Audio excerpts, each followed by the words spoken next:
Hello students, इसके पहले वाले वीडियो में आप लोगों ने देखा था, सीखा था कि अवतल दर्पण में दर्पण सूत्र किस प्रकार से सिद्ध किया जाता है। दर्पण सूत्र का मतलब हुआ कि 1/v plus 1/u equal to 1/f। यह किस प्रकार सिद्ध हुआ था आप लोगों ने इसके पहले वाले वीडियो में देख चुके हैं। अगर वो वीडियो नहीं देखे होंगे तो इस वीडियो के डिस्क्रिप्शन में उसका लिंक दे दिया जाएगा, आराम से देख लीजिएगा। आज आप लोग देखेंगे कि गोलीय दर्पण में F बराबर R/2 किस प्रकार सिद्ध किया जाता है। F बराबर R/2 किस प्रकार सिद्ध किया जाएगा, इसको ध्यान से देखिएगा और वीडियो को स्किप मत कीजिएगा और वीडियो को लास्ट तक बने रहेंगे ताकि पूरा मेथड, पूरा जो सॉल्यूशन है समझ में आ जाए। तो चलिए क्वेश्चन की ओर बढ़ते हैं। चलिए देखिए क्वेश्चन नंबर, यहाँ पर क्वेश्चन कोई नंबर आप दे सकते हैं, ठीक है। तो चलिए देखिए क्वेश्चन किस प्रकार से पूछ सकता है। ये देखिए 3 प्रकार से क्वेश्चन पूछ सकता है इस क्वेश्चन का। देखिए गोलीय दर्पण की फोकस दूरी छोटी है, उसकी वक्रता त्रिज्या बड़ी आर की आधी होती है, सिद्ध कीजिए। गोलीय दर्पण में फोकस दूरी और वक्रता त्रिज्या में संबंध स्थापित कीजिए। दोनों बात बराबर है। गोलीय दर्पण में सिद्ध करें कि F बराबर R/2। ध्यान रखिएगा यहाँ पर बड़की आर ही त्रिज्या होता है, यानी वक्रता त्रिज्या बड़की आर से ही निरूपित करते हैं, ठीक है। तो चलिए देखिए सबसे पहले हम फिगर बना लेते हैं। तो गोलीय दर्पण का रहा है तो कोई भी गोलीय दर्पण हम ले लेंगे, तो हम अवतल दर्पण ले लेते हैं, ठीक है। उत्तल दर्पण में भी बनता है। तो देखिए अब यहाँ पर आप लोग प्रकार से बनेगा। देखिए हम यहाँ पर प्रकार इस प्रकार से हम बना रहे हैं, देखिए ठीक है। ये हमारा हो गया अवतल दर्पण। इसके बाद स्केल हो गया, ये मुख्य अक्ष ले लेते हैं।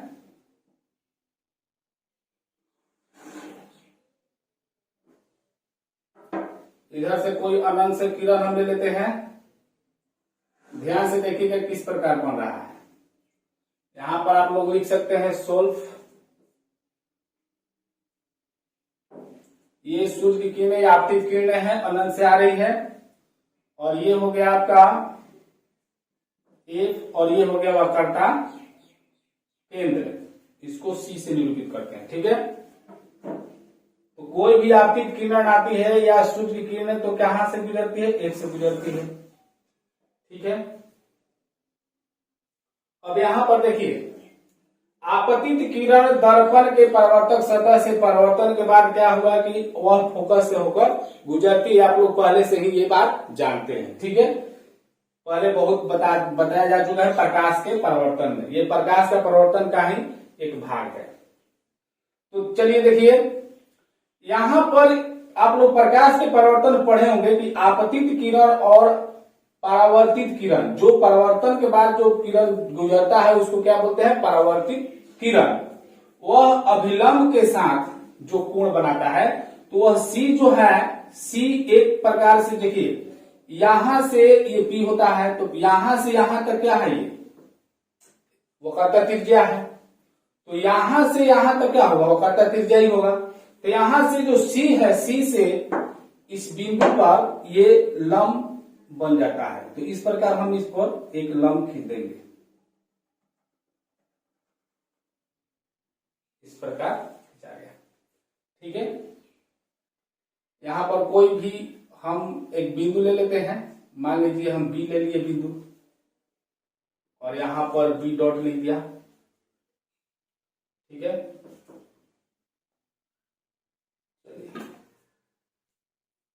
तो चलिए सबसे पहले मान लेते हैं, माना कि BB डॉट एक अवतल दर्पण है। AB यहां पर A लिख देते हैं। आपतित किरण है जो दर्पण की सतह बिंदु बी से परावर्तन के बाद मुख्य फोकस एफ से गुजरती है। ठीक है, अब इतना बात लिख दिया आप लोग, जो चीज इसमें है वही चीज हमने लिख दिया, कोई दिक्कत नहीं। पी है दर्पण का ध्रुव, आप लोग पता है कि पी ही होता है। अब यहां पर हम यहां पर एक अभिलंब लिए हैं, तो हम लिखेंगे चूंकि बीसी एक गोलीय दर्पण त्रिज्या है। ठीक है, जो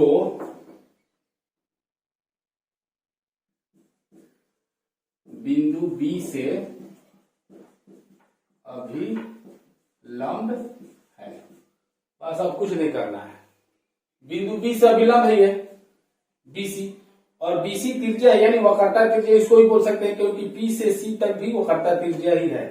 तो मान लीजिए कि इस प्रकार से ये गोला बन जाता है, तो ये केंद्र हुआ, तो केंद्र हुआ तो आप लोगों को पता है, जिसे मान लीजिए कि जिसे गोला हो जाता है, तो गोला हो जाता है, तो मान लीजिए कि ये सी है, तो यहाँ पी है और यहाँ बी है, तो ये भी त्रिज्या हुआ, ये भी त्रिज्या हुआ। ठीक है, तो ये दोनों बराबर भी होता है।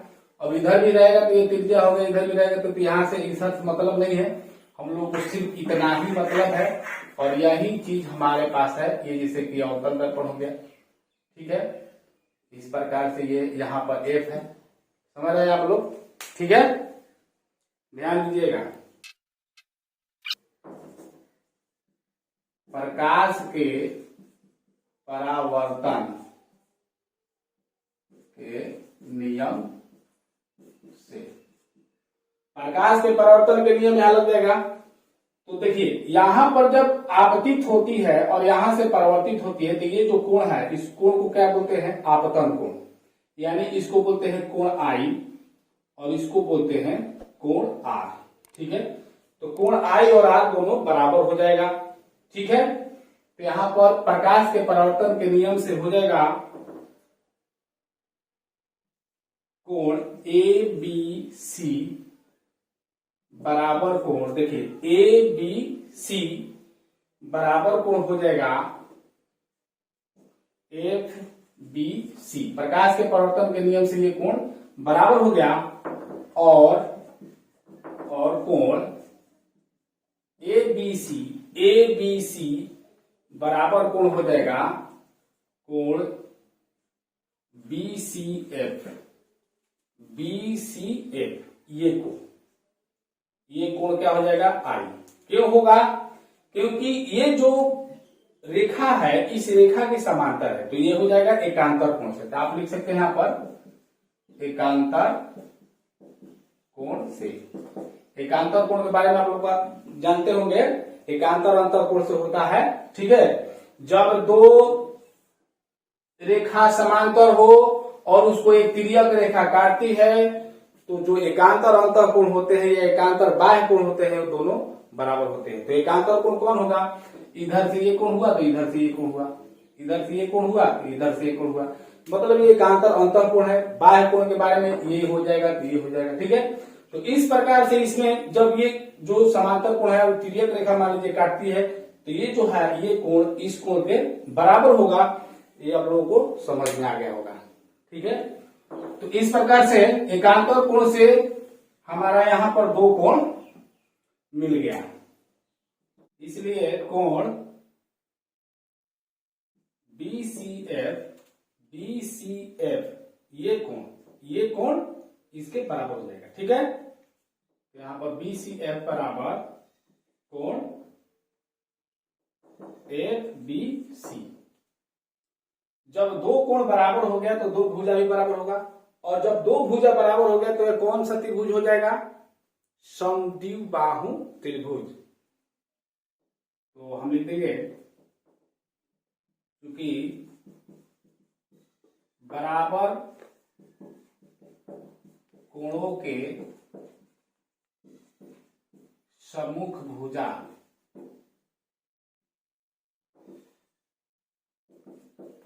बराबर होते हैं, इसलिए समद्विबाहु त्रिभुज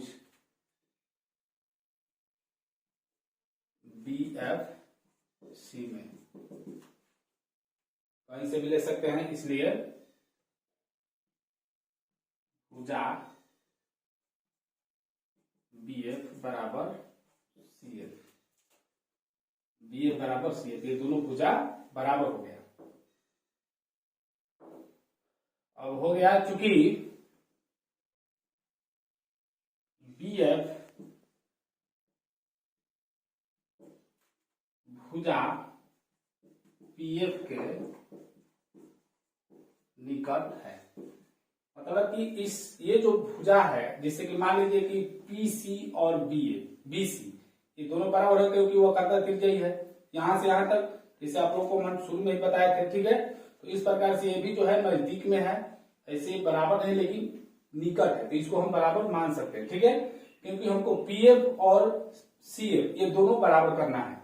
तो BF भुजा PF के निकट है, तो इसलिए हम लिख सकते हैं PF बराबर CF, यानी कि जो PF है CF के बराबर है, ये इसके बराबर है।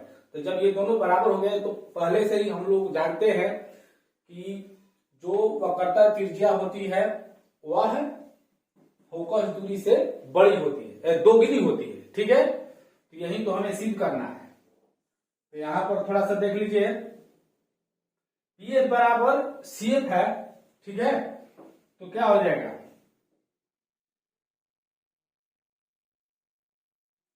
हम लिख सकते हैं PF बराबर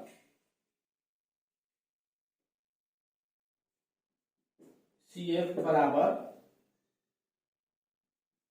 PC बटा 2,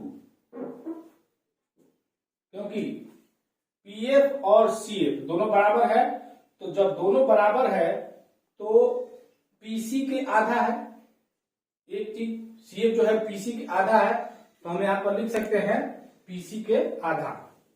तो यहां पर PF का मान यहां पर क्या है, F है, छोटकी f बराबर टोटल कितना है PC कितना हम माने हैं, यहाँ पर R होता है, तो ये हो जाएगा R, अब बटा क्या हो जाएगा 2, तो 1 बराबर R बटा 2, और यही हमें सिद्ध करना है।